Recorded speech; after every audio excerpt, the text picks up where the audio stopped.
ৰাজ্যজুৰি চলিব আজি সমগ্ৰ ৰাজ্যৰ প্ৰতিটো বিধানসভা সমষ্টিত এই দেৱাল লিখনৰ কাৰ্যসূচী হ'ব। আচলতে কাৰ্যকৰ্তাসকলক সামগ্ৰিকভাৱে নিৰ্বাচনটোত যাতে তেওঁলোকে আজিৰে পৰা সাজু হৈ যায় তাৰ এটা বাৰ্তা দিয়াৰ বাবে আজি এই কাৰ্যসূচী আমি লৈছোঁ।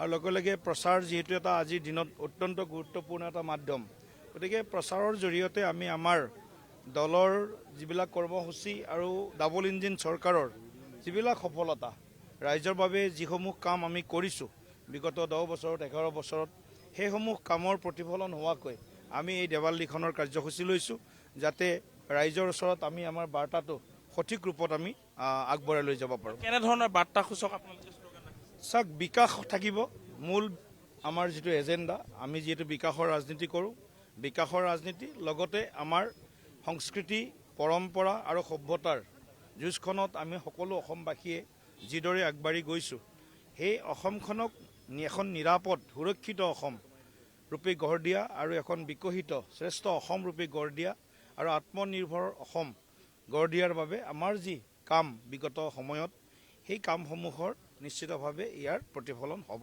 দেৱাল লিখনত। ডিব্ৰুগড়ত তেখেতে শুভাৰম্ভণি কৰিব। আমি মুখ্যমন্ত্ৰী ডাঙৰীয়া, আমি প্ৰধান বৰুৱা ডাঙৰীয়া আমি গুৱাহাটীত কৰি আছোঁ। কিছু মুহূৰ্তৰ পিছতে মুখ্যমন্ত্ৰী ডাঙৰীয়া আহি পাব আৰু লগে লগে অসমৰ বিভিন্ন বিধানসভা সমষ্টিত আমাৰ মাননীয় জ্যেষ্ঠ নেতৃবৃন্দ, সন্মানীয় সাংসদ বিধায়কসকলে বা মন্ত্ৰীসকলেও এই দেৱাল লিখন কাৰ্যসূচীত অংশগ্ৰহণ কৰিব। যোৱাবাৰ আমাৰ সাধাৰণ সংখ্যাগৰিষ্ঠতা পাইছিলোঁ, এইবাৰ প্ৰচণ্ড বিজয় আমাৰ লক্ষ্য, প্ৰচণ্ড বিজয়।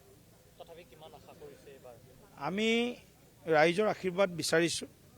মই ভাবোঁ যে ৰাইজে আমি কৰা কামৰ দাম এইবাৰ নিশ্চয় তেওঁলোকে আশীৰ্বাদৰ ৰূপত দিব আৰু আমিও আশীৰ্বাদ বিচাৰিছোঁ সমগ্ৰ অসমবাসী ৰাইজৰ, ভোটাৰ ৰাইজৰ, কাৰণ আমি অসমৰ হকে কাম কৰিছোঁ, অসমৰ লগত আছোঁ, অসমৰ আৱেগ অনুভূতিৰ লগত আছোঁ আৰু অসমীয়া জাতিটোৰ নিৰাপত্তাৰ কাৰণে আমি কাম কৰিছোঁ আৰু অসমৰ বিকাশৰ যাত্ৰাটোক আমি পূৰ্বতকৈ অধিক আমি দ্ৰুতগামী কৰিছোঁ, শক্তিশালী কৰিছোঁ।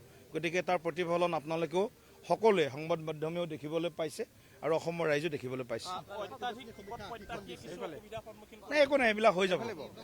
টিকট প্ৰত্যাশী হোৱা মানে ভালে, এইটো এটা শুভ লক্ষণ।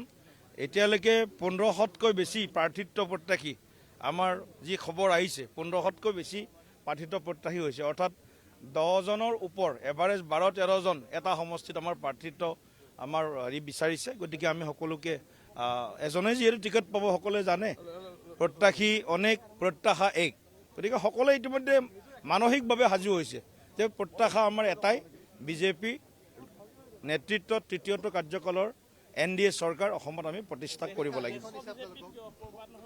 জ্যেষ্ঠ কনিষ্ঠ প্ৰবীণ নবীন সকলোকে আমি যিমানখিনি পৰা যায় জয়ৰ সম্ভাৱনা যাৰ থাকিব তেওঁলোকক আমি প্ৰাৰ্থিত্ব প্ৰদানৰ আমি চিন্তা কৰি আছোঁ।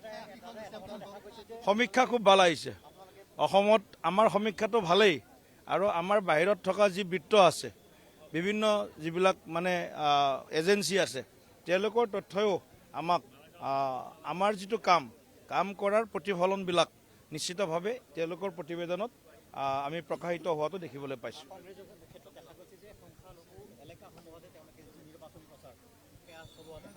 এতিয়াতো কংগ্ৰেছ মানেতো আৰু বেলেগ পৰিচয় নাই।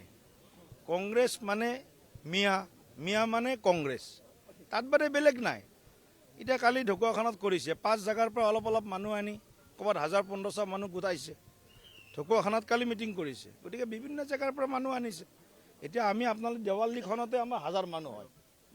গতিকে তেনেকুৱা কথা যে আমি কাম কৰি আছোঁ। আচলতে বুথৰ স্তৰত কাম কৰি থকা জীৱন্ত ৰাজনৈতিক সংগঠন ভাৰতীয় জনতা পাৰ্টি, আৰু যিয়ে যত্ন কৰে সিয়ে ৰত্ন পায়। হঠাৎ কোনোবাই AC ৰুমৰ পৰা আহিলে মুখ্যমন্ত্ৰীৰ পুত্ৰ হিচাপে, ৰজা হিচাপে যদি কোনোবা আহে, গতিকে ৰজাৰ কাম তেওঁলোকে কৰিব, পাৰ্লিয়ামেণ্টত কৰিব, বিধানসভাত কৰিব নোৱাৰে, পাৰ্লিয়ামেণ্টত কৰিব। আপুনি বিচৰা বাতৰি পাব কেৱল নিউজ 18 এপত। নিউজ 18 এপ ডাউনলোড কৰিবলৈ স্কেন কৰক এই QR কোড। গুগল প্লে ষ্টৰতো পাব এই নিউজ 18 এপ।